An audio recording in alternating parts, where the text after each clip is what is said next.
Adult beverages are poured. The kids are asleep. Welcome to New Dad Gaming.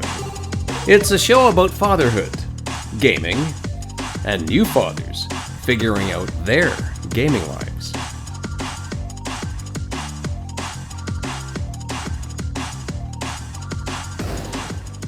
My name is Trevor, and I have an 8-year-old and a 6-year-old. And I'm Jeff. I have a 13-year-old and a 10-year-old. In this show, we look to show that just because you became a dad Does not mean it's game over. That is right. And speaking of dads, speaking of games, speaking of dadding while gaming, I need some dad advice. Oh. I'll first put it out. I'll first put it out to you, Jeff. I'll also put it out to the audience. Love interacting with the fans. Do find us on Twitter at New Dad Gaming or on our website, newdadgaming.com. If you have a suggestion for this, I'd love to hear it. My kids are getting manipulative. Oh, okay. We're in this phase. All right. In a good way, though. They're learning to like juke and jive a little bit and sort of figure out, okay, well, maybe if we do this, we could do some of that. And they're starting to like put those pieces together. Right. Spearheaded, of course, by my oldest. Now, their current angle is, Dad, we want to play Minecraft during the week. We want to play some games during the week. Currently, we shut that off. No games, only on the weekends, just to focus on schoolwork. Now, Minecraft, they know, and this is the best part. This is where you look at your kid, and it's like, you, a little something, like you, because they know that I have a soft spot for Minecraft as far as all of the games go, because it is adjacent to educational content. Right. Okay. Yep. Right, like you can build things, like you're crafting things, you're using imagination. Like there's a creative element to it that sort of works with me. Yeah. You're right. We're not just like jumping around in like Greek fantasy land, like fighting gods and emperors. We're like creating inside of a place. Okay. So their ask is like, what can we do so that we can play some Minecraft during the week, during the school week? And it's like, okay. And that's where and here comes the advice. So Jeff, what can they do during the week so they can earn some Minecraft? That's funny that they're trying to, hey, how do we gain favor with Trevor to allow us to play some Minecraft? Dad, we want to learn about space and Elite Dangerous. Yeah, that would be the right to your heart. What? Okay, son. That's one of my most beloved. Oh, okay. I know they don't watch this show. But legitimately, if they ask me, look, Dad, just want an hour a day. Let's all, as a family, hop in a spaceship and just fly across an Elite Dangerous. Can we, Dad? It's like, oh, come along, son. Hop on my Cobra. Let's do this. Exactly. Straight to your heart. That's it. Done. Over. Maybe they do listen to this show, and this is how they're pulling it over on you. They know how to work the smart devices in the home, so they might. Okay, yeah. Get that out of the way. Okay. Enough of that nonsense. Jeff, straight goods. Like what is it? What opportunity do I have for them to earn some game time? Okay, so from my perspective, my kids game all week, so I'm not the best point of contact right now. Okay. But back in the day when they were younger, they would do like a sheet or two of, those educational books. So it's like practice your printing and like... We have that. Yeah, solve a puzzle, and then once they showed that or put the effort in to at least complete a couple of those, they would earn their game time, and that would be it. Great, right? Like that's, they get something out of it, you get something out of it, and then they get the reward. Perfect. That lasted not very long, Trevor, so just to give you the heads up, it's either they get tired of it and they just, whine about it that they have to do these things, or they manipulate and they pick the easiest pages out of the book because they just needed to pick 2 pages out of the entire book. Right. So they would do something that was very, like, practice your eyes. I'm like, come on, you can't. And we got tired of kind of policing it. So, like, after maybe a month, it was, like, game over. So if you want, like, a month's term to maybe get into a routine. So that is interesting because we're real on this show. We're honest on this show. And one of the downsides of this certainly would be is that increases my workload. I'm not looking for homework. But if they do more homework, that means I have to do more homework.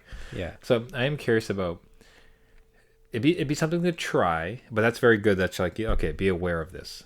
Other things I had thought about was a reinforcement of physical activity. Okay. So my son has really taken to soccer. Well, so one is soccer, the other one's baseball, which baseball came out of absolutely nowhere, and he was just Babe Ruthing it. It was pretty. I was pretty impressed. Like, where'd you get these skills?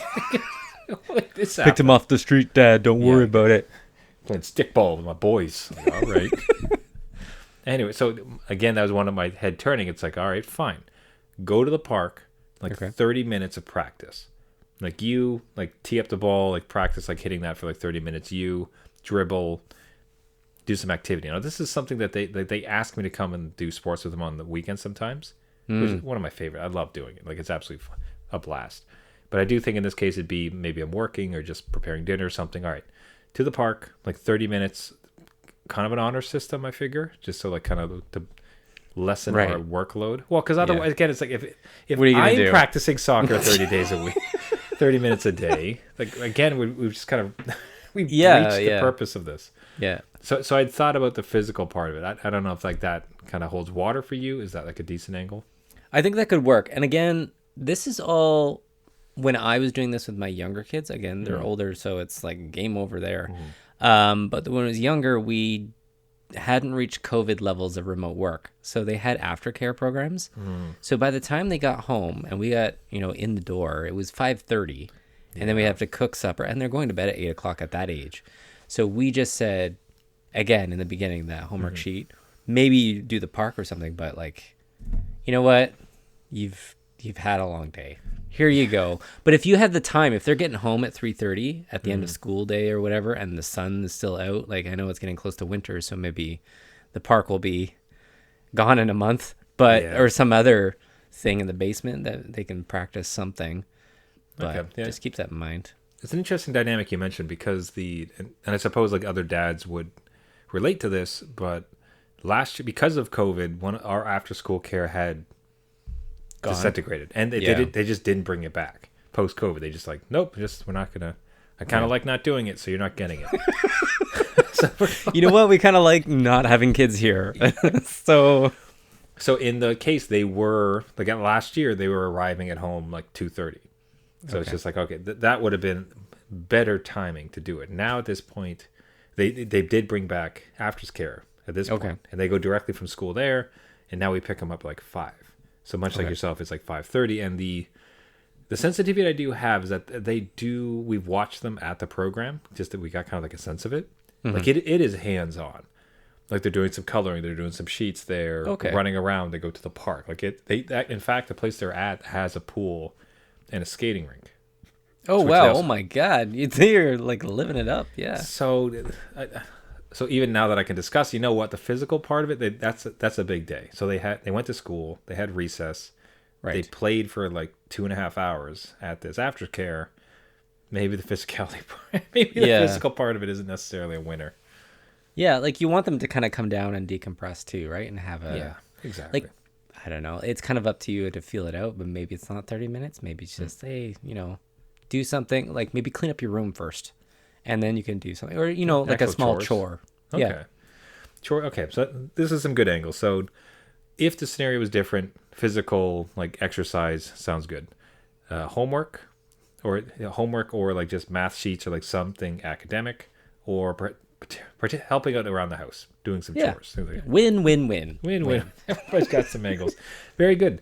Thank you for the advice, Jeff. Gaming dads listening, do you have any other advice you want to throw my way? Anything you're doing in your house that worked really well, or disasters that didn't work? Let us know. newdadgaming.com or at newdadgaming.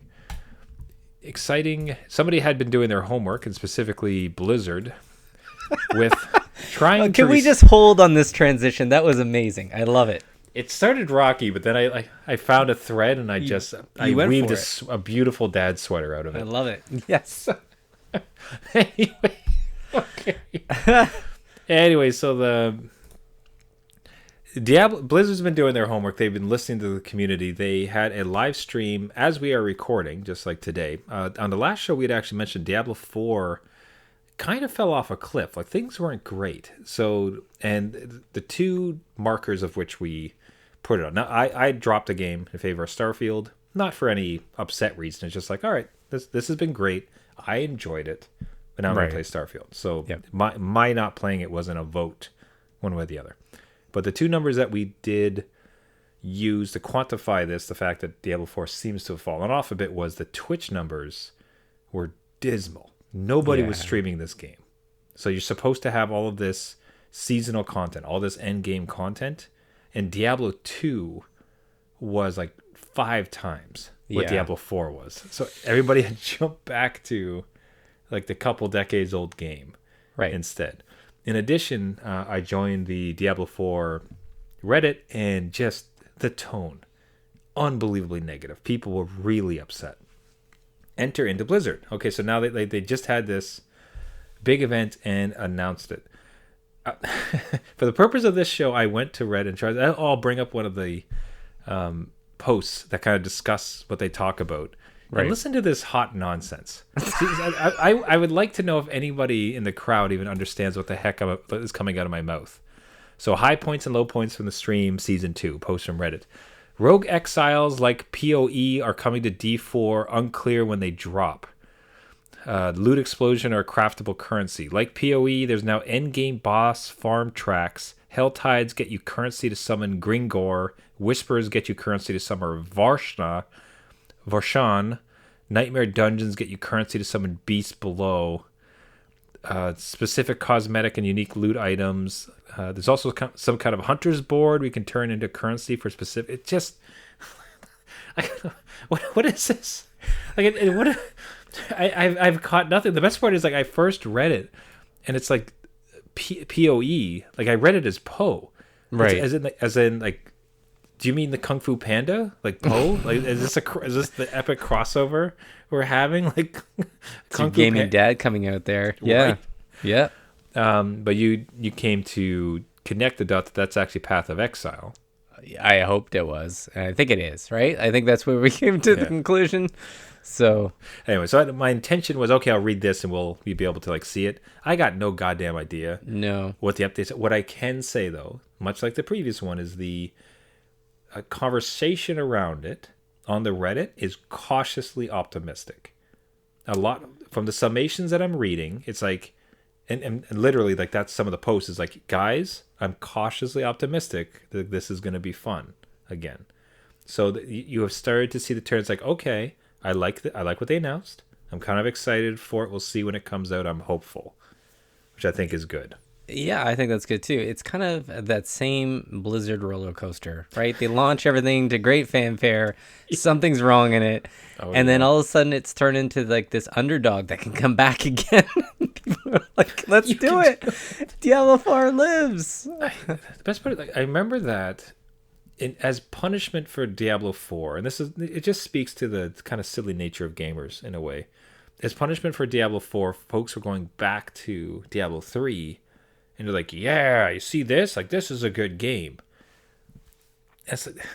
What are you, a goldfish? Like, do you not remember how awful that launch was? When Diablo 3 came out, how angry you all were. It's like Diablo 3 coming out was just like an abhorrent nightmare fuel. Like, everybody hated it. But over the course of, I think they're on season 28... they tuned it on up. So it's kind of weird to see them be so angry at this, so viscerally angry. Yeah. Just completely forgetting the history of like, hey guys, it came out and the launch, like the game was pretty fun. It's like, but the end game content, all right, it kind of sucked. Fine. This is the first season. They're going to have a new, like, make your complaints. It's good. It's probably, hey, don't worry. It gets better. I think they need that voice in their ear from you. Just as like a gaming dad. Oh, don't worry, it'll get better. I've been here before. Listen to old dad Trevor. Yeah, grab a spot on my knee there, little man. Let's discuss this. Okay. Let's discuss disappointment in life, son. Back in Diablo 3, there was a marketplace, and it was horrible. Yeah. Anywho, great to see. excited for it. Like I'm not sure. I don't know if I can jump into season 2. I'm nowhere close on Starfield, like completing it, and I'm still enjoying it very much. Hey, quick plug. Thanks everybody for joining me on the live stream. We had a few listeners, gained a few followers. If you want to look me up, New Dad Gaming Podcast on Twitch. I'm trying to do it weekly. Would like to even increase it to more as time becomes available. So do check us out. And hey, thanks everybody who'd checked us out. It would be up to you to stream Cyberpunk 2077. I have not purchased it, but I seem kind of tempted. Again, and talk about redemption story. This was a hot mess on launch. Hot mess. A disgusting hot mess. But they released a bunch of patches. It looks good. And this new DLC, which I don't think you have, but the patches are fantastic. Fixes the core game good. And now this DLC came out and it's receiving rave reviews. Yeah, this is one I didn't think I'd go back to because of the hot mess. That it was so bad that the PlayStation Store took it off completely. That's amazing. So, but as being a gaming dad, I smelled a good deal and bought it at a low price at that time and just didn't touch it. Much like a lot of my backlog games, it's not hard to do. I'll just put you beside all. Meet your brothers. Like that, I'll also never touch. Yeah, exactly. So I kind of turned my brain off from it, and then this new update came out, and they've totally redone the system. People are saying, singing the praises, like, "Hey, this is what the game should have launched with. It's finally baked. There's something here that is good. You should go back and experience it." So I loaded it up, and I will say, again, I didn't really play what came out. I played a trial at some point, but didn't really get into it. Didn't really touch all the features and what to do in it. And yeah, it's a well put together game. It's not glitching out. You're not going through walls. There's things that make sense. It is good. What I will say though, at my age now, I am discovering I don't like these big open worlds. It's too big. It's too big. I get too lost. There's just so much going on. I am maybe 12 hours into the game, and you have this cell phone that you have. I'm like, oh, great. Give me a digital cell phone. That's all I need, right? I am used to Witcher, where Witcher was offline.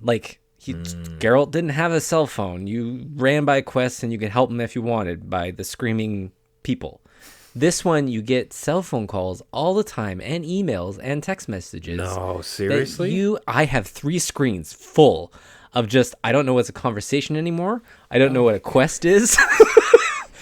It's always asking me to track a new quest when I'm mid-quest of another quest. And I'm like, what am I doing? There's too much here. And maybe that's part of being in the cyberpunk world, right? You're just overwhelmed by data and information. They're trying to drive you crazy. So in this version of the future, they have not figured out non-work hour emails. Is what you're saying. 24/7. You live on the grid, man. You're accessible all day, every day. You have just the device. You have the BlackBerry inserted into your brain. It is just constantly streaming. Yeah, you have all those visual, robotics in your skull. So fetch quests aside and crazy nonsense like that. This is fun. This is a dad recommendation. This is a fun one to get into. I say anybody give it a second shot. If you tried it, bounced, definitely go back in. There's a lot that's been fixed. I do find it very fluid. I'm not used to, it's all first person too, right? So I'm not really used to that either. But once you start unlocking abilities, it makes you feel more powerful. So you can parkour up buildings and all sorts of stuff. It's crazy fun. It's just, it throws a lot at you at first, so you have to kind of process that. But definitely, this is a totally different game than when I saw previously. Okay, so currently still full price. So I do not recommend purchasing it at full price at all.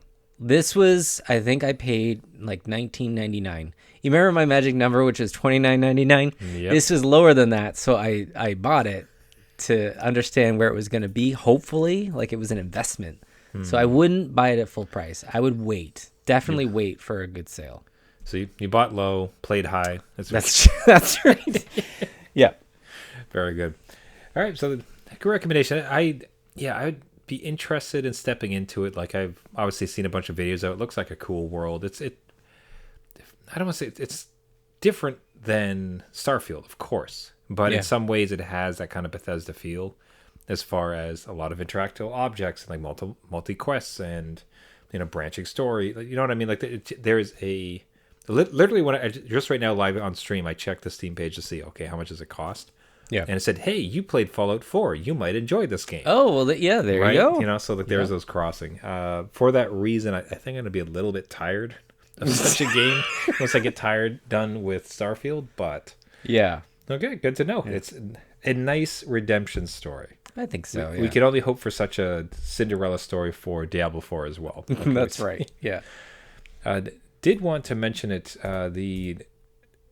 A dream of mine would be to stream such games to a 100-foot tall projector screen over top of a waterfall.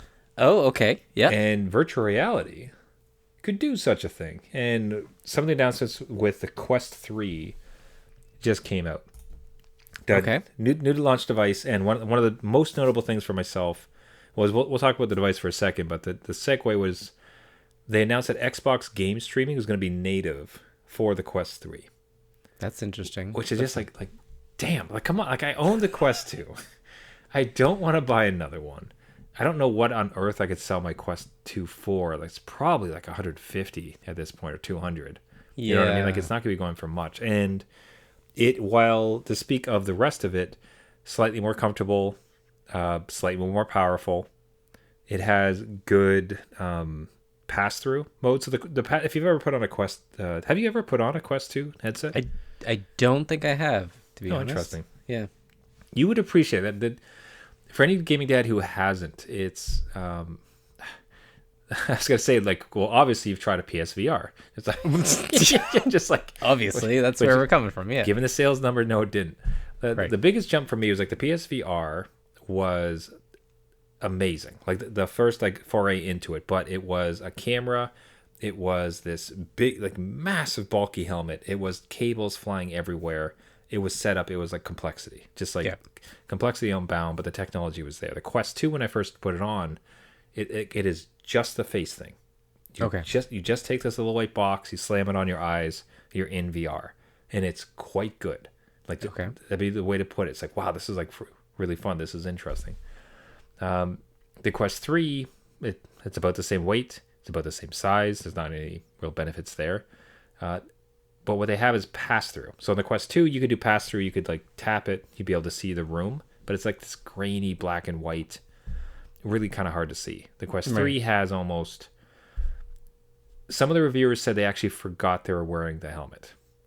Oh. It was just like, it wasn't, it's like, oh, it's like I forget entirely that I have. I just mean like it's closer to the fact, like to that reality, where the pass-through is good enough that you could be forgiven for getting like, oh, that's right, I'm part of the VR. So in doing this game streaming, you could be in your room looking all around. You could see little Timmy pulling on the TV cables, and you can run over and stop it before it falls on him. Yeah. But it's just like slightly more. So the pass-through is really impressive. The graphics and everything are well improved, and it makes for an interesting one. I cannot justify the upgrade. While it all sounds neat, it's just sort of like if they come out with, it's like you change, if you bought the base level Steam Deck, there's like the actual base level, and then they have like the upgraded one. It would be you going from the base level to the upgraded one. A ridiculous financial prospect, right? Yeah, but let me throw a scenario at you. Damn it, Jeff! No, my wallet can't take it, Jeff. No, sir. Do the Quest 2 and Quest 3, like, can they talk to each other in a game? Like, could you pass down the Quest 2 to your kids, let's say? I'm not saying you're going to, but could they be in the same game, like a 2-player game with you? Play Gorilla Tag, or what do my kids talk about? I don't know. I think it's Gorilla Tag is all the rage now. Gorilla Tag, yeah. But if that's something like, hey, okay, this is just a second controller. It's just as much as my mortgage payment. Like, it's just. So what's happening here is I'm buying my kids a Quest 3. By what I mean, I'm buying myself a Quest 3 so that my kids can have a Quest 3. Exactly. So they can grow up in VR and understand. It's one of my favorite tweets of all time for iPhones that get released. Yeah. It's like, hey, everybody, just announced the iPhone 15. hey, all the world's girlfriends, congratulations on your new iPhone 14. Yeah. Exactly. We're all just going to move one to the left. Yep. Anyways, it could. So if you had other VR gamers, that would certainly be an angle. Okay. I absolutely am not having my kids in VR. It is not meant for the kids of that age. I'm trying to remember what the actual age you're supposed to be allow them to. I remember asking the actual optometrist, and they just said as long as it's in moderation, the companies can't do below 12 for liability of the moment. Like you're operating equipment, you're going to slam into a wall. Maybe they can get, a lawsuit against them. But if you're in hours in this thing, it's going to screw up your eyes as they grow. Just as anything would if you're that close to something and your eyes aren't getting a rest because they're not focusing. Anyway, that's how it was explained to me. I'm not trying to get your kids into VR. I'm just proposing Poor kids, Jeff. a hypothetical situation. Because, like, I've had my kids test out the PSVR, and, like, now my 13-year-old, like, their friends have VRs, and that's what they do. They go over and play VR all the time. But, throwing it out there. I gotcha. If anything else, I've been such a fan of VR, and much like on this show, right? Like we were both owners, tragic owners of PSVRs. That's right. And then we moved to, and the promise of it was fantastic. The execution of it was difficult. Like it made it really kind of tricky to really have it all the time. What I was the most excited about the Quest 2 is like just how friendly it was. Everything about it, like setting up the first things. It's a self-contained unit. Great. For myself, the fact that there is a Quest 3 is the further commitment of like, no, like we like this space. We want to keep making it. And we want to try to figure out this VR space in it. So seeing the Quest 3 come out, as well as like there's some, I think one's called like a Pico. There's like a couple little competitors that are also coming out as well. And if they can figure it out, I think we'd be all the better for it from a gaming perspective. Yeah, no, it sounds like it's a good. When you mentioned PSVR, I'm like, is that our virtual boy? Is that like something that was like there? It, the execution wasn't great, but like they had early adopters that were all like they're deep into it, trying to get other people to buy it, and then it just kind of faded. So people spend upwards of $3,000 on a decent driving simulator, right? Right. Yeah. And as best I've understood, Gran Turismo in VR is one of the greatest virtual reality experiences that has ever existed. Oh, okay. So if you kind of break down that cost, so if you buy the steering wheel for, I think one with force feedback is like $300. You buy a PS5 for... They're on sale now, so you can actually find them. But what do they run now? Like $600 still? Yeah, $599, I guess. Yeah.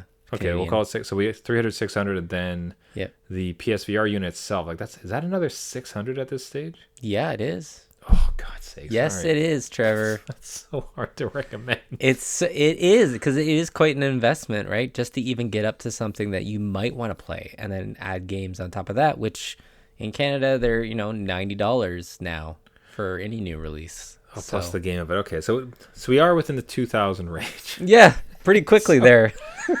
But even still, it's sort of like, apparently like if VR racing was your thing, it sounds about the easiest setup because with my PC, with my Quest 2, I have tried racing games and I can make it work and it's awesome.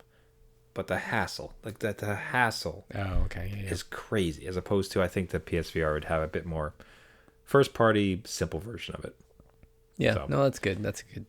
Excited for the space. What can I tell you? I'm hopeful. Hey, gaming dads, do you like VR? Do you want to keep seeing this segment? Is it dead to you and you wish we never talk about it again? All of the above are fantastic answers. Reach out to us, newdadgaming.com and at newdadgaming. And that's how we'll end up the show there. So everybody, thank you so much for listening. Do reach out. Like talking to fellow gaming dads is one of the best parts. Again, thank you everyone who joined me on stream as I've been streaming Starfield. I think I might look to stream some Diablo 4 if I get back into it for the next season. Although I gotta try to finish Starfield. God help me. Good at that luck. Point. But yeah. But at at New Dad Gaming Podcast on Twitch and otherwise, as we mentioned, newdadgaming.com, at New Dad Gaming.